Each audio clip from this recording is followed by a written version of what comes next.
yet. I did hear a Vegas in there, and there's sure a lot of people speculating, Chris, that if Oregon and Washington find a way to win a game, Washington won, probably Oregon needs both, maybe, that we could see a rematch down there in Vegas of the game that you and Herbie called, the Classic, about a month ago.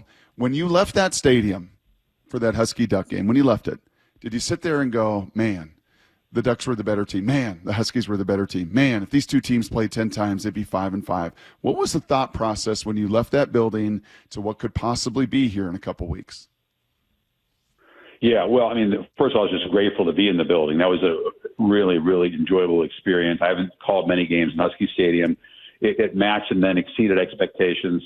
And yeah, I thought we're going to see it again. These are the two best teams in the league. At that point, it was pretty clear to me already that SC was not going to have balanced enough teams to challenge either one of these teams. And so I said, I hope we get to see it again. And I know we have that conference title game. I love doing the Pac-12 championship game, and I think it'd be very cool to do the last one. And yeah, I was convinced that Oregon was as deserving as Washington. That one team had the ball last, and had they managed it and left him a little less time, Penix at the end of the game, it could have been different. So I think Oregon feels very comfortable, by the way, in a rematch. I think that Huskies know that they're potentially be underdogs again if they play in Vegas, and they don't mind that. But I just hope you get a chance to see it. I hope that they don't have to both get through without a nick.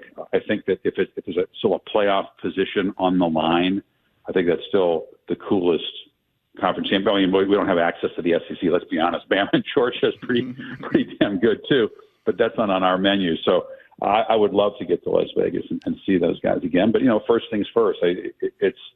It's up in the air what's going to happen in Corvallis and what's going to happen in the Civil War. Should they be mad? The Huskies and Husky fans be mad that they are fifth in the college football playoff ranking? I mean, I'm from the Northeast, so college football doesn't run in my blood necessarily, but if you're undefeated and you beat the best team with one loss, how can you possibly only be ranked fifth? Well, fans can be mad, but there's no point. I mean, I think that's been the ritual ever since the CFP standings came out, especially the early weeks of it. Oh, I can't believe we're going to qualify their resume. The bottom line is they control their destiny, and that's what you want in the stretch run. So they take care of business. They're going to be fine. And they know that. I mean, Kaylin's not going to waste any energy, and neither should the players worried about where they are, vis-a-vis Florida State or the Big Ten teams. I mean, it's but they haven't been dominant every week. I mean, I think if you're crushing people and then you're saying, okay, well, how come you don't respect the gauntlet of teams you've had to go through? And I think they do respect the Pac-12. That's why you see so many teams. That's why Oregon's the top one-loss team. That's why you've got or is Alabama ahead of them? Mm-hmm. Yeah. No. Oregon's number 6. Yeah. Huskies are 5. Oregon's 6. Yeah, but I mean they're the top one-loss team out there, and so that's respect. And I think people understand, that the stretch run that Washington is still in the middle of is super challenging and enhances the resume every week, unlike some of the other teams in other conferences. But they control their destiny. They're fine. And I think Oregon does too, actually. So, I mean, the committee's already weighed in on Oregon. And if they knock off Washington and beat Oregon State, and I think they're in really good position too. What you hope doesn't happen is that both, like Alabama beats Georgia and they both look deserving, or Michigan and Ohio State, the loser still, gets a lot of support. I mean, that's the thing that can mess this up. From having undefeated conference champions filling out that bracket. Hey, last thing here for you. You've met with Kaylin now a bunch of different times. We talked about him earlier in the week, Chris, trying to figure out who is Kaylin DeBoer. Who does he remind you of in your 30-plus years of doing this in college football? Is there a coach that through your years you're like, man, he really, really reminds me of this guy in the past? It's a good question because, he just operates in a different way than most of his peers. I mean, as you know much better than I, it's so free of ego. It's so little about him and building the brand and bumping his chest and seizing the moment in this like viral video culture to have a mic drop. And I'm not naming names, but there's other people that have done that, and you know who they are, and that's okay. That you got to be true to yourself. but he is so authentic and so real.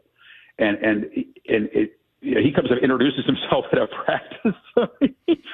He goes up the other week when we were there for the Oregon game, and we're just watching the practice, and I let coaches do their thing. I'm not going to stalk over there and shake his hand. I let him. He'll come over when he's ready, and he comes over and introduces himself. So yeah, Kaylin, I'm familiar with who you are. But that's just doesn't that say a lot? Like he's just. I can't think of anybody who's sort of been trumpeted and heralded as being this incredible turnaround artist, which he has been there. Who doesn't get a little bit caught up in themselves and begin to believe their own hype and you have to have a big ego, right, to do this job. You have to have a ton of self-belief. You have to sell your vision. You have to convince your coaches. You have to inspire the loyalty that he has over the years, and it's remarkable. But then you don't put that ego front and center, right? And I think Jonathan Smith, they don't know each other well, but I see some of the same things, and obviously, his dynamic at Oregon State is a little bit different, being a former great quarterback there and having a bunch of dudes in his staff who played at Oregon State.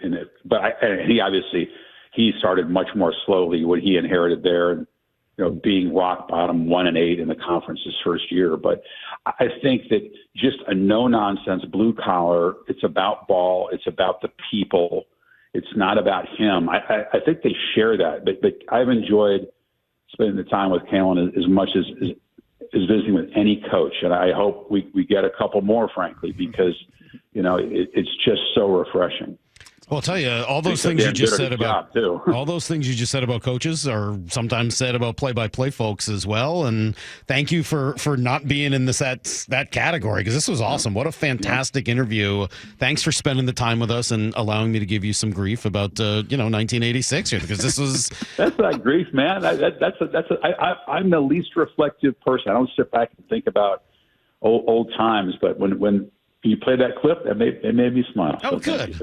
Oh, awesome. Well, we're happy about that, and really looking forward to getting to watch you on ABC this weekend. Huskies down in Oregon State. Chris, thank you so much. We really appreciate it. Let's do it again. Yeah, let's absolutely do it again. Just let me know anytime. I enjoy talking to you guys, and keep up the great work. And Brock, will look forward to screening another game of yours. Thank you, Chris. Appreciate it, man. You betcha.